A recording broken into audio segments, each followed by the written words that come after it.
I developed Tuff stuff during the COVID pandemic shutdown and all that.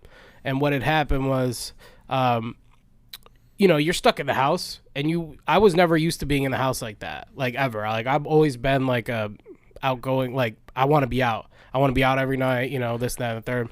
So it was different. So my brother and I started this thing called Tubi Roulette, where we would watch a streaming service, Tubi, and we would just pick like the shittiest movie to watch. Oh, you find some wild stuff on Tubi. Yeah. So, it started with like Samurai Cop, and then Miami Connection, and Hell Comes to Frogtown, and like you name it, like I watched all of them.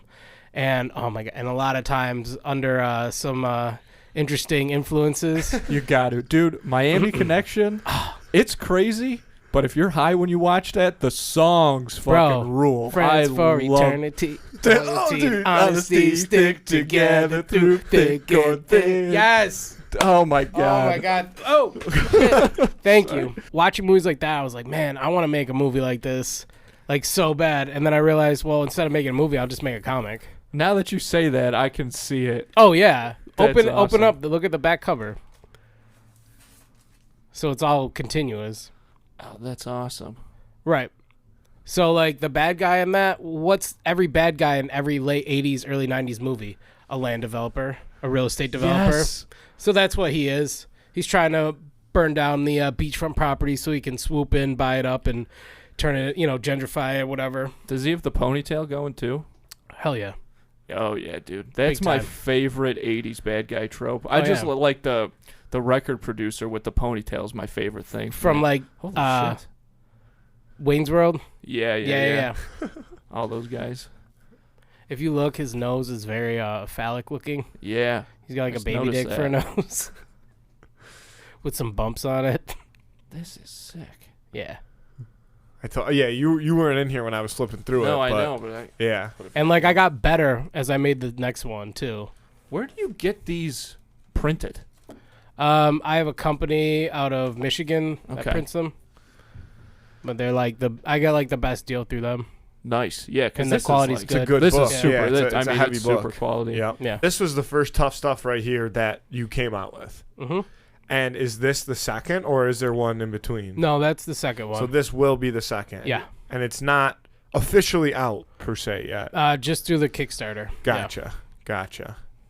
I can't stop looking at these. I know. The artwork's unbelievable. Dude, I love that one. I liked it. I can't see it now. I got to take I like the So do you, back. I mean, this might seem obvious, I guess, but you just write these yourself, though? Like your brother doesn't? No. Does he check it out? Do you have anybody, though, that you like? Yeah, like I bounce stuff off. Yeah, okay. I bounce stuff off people. I have like, 3 or 4 friends that'll, read it. And that's part of my process too. Like I wrote dialogue and narration and stuff in that book like after I had already, had finished what was in the script and did all the artwork. And I'm like, I just kind of tweak it as I go. Yeah. Well, I think that's a benefit of, it's not a quick process to get something like this done. Fuck so no. when you're like working on it for so long and you have to go back to so many things, it's a great opportunity to like switch stuff up.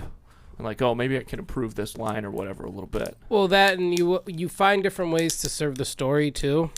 So generally, like I try to work in chronological order, but it sometimes helps me to not do that because then I can like add things in previous pages and stuff, and like yeah, I do want to look at this. Add like foreshadowing, figure out plot holes, stuff like that.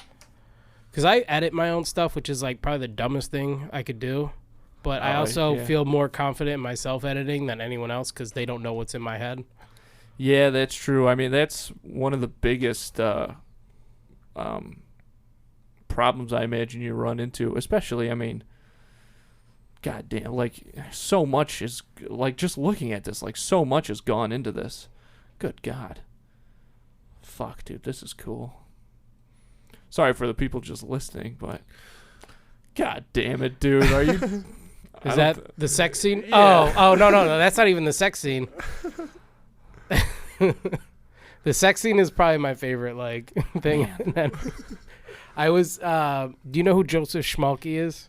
No, I don't think so. He did this book called Phantom Star Killer. He's he's a newer artist. I mean, he's not like young, but he's like just gotten big the past couple of years. He was at the convention and we were showing each other our books and stuff, and I'm like, dude, you gotta see the sex scene in here. And like we were fucking cracking up. Like, I'm like, it's so good. It's incredible how far this stuff has come, man. Like, I mean, we were talking about The Boys earlier. And Invincible. Those are like prime examples, I feel. But like comic books, like anything else, man, it's just evolved so much. Like there was a time where you like could not draw. You couldn't have cleavage in a book. You know what I mean? And now I've got a lot of cleavage in my books. that's the tough stuff guarantee, folks. You're gonna see if anything, you're gonna see a lot of cleavage. I don't know if there's so much cleavage as there is like drug use and like overt violence.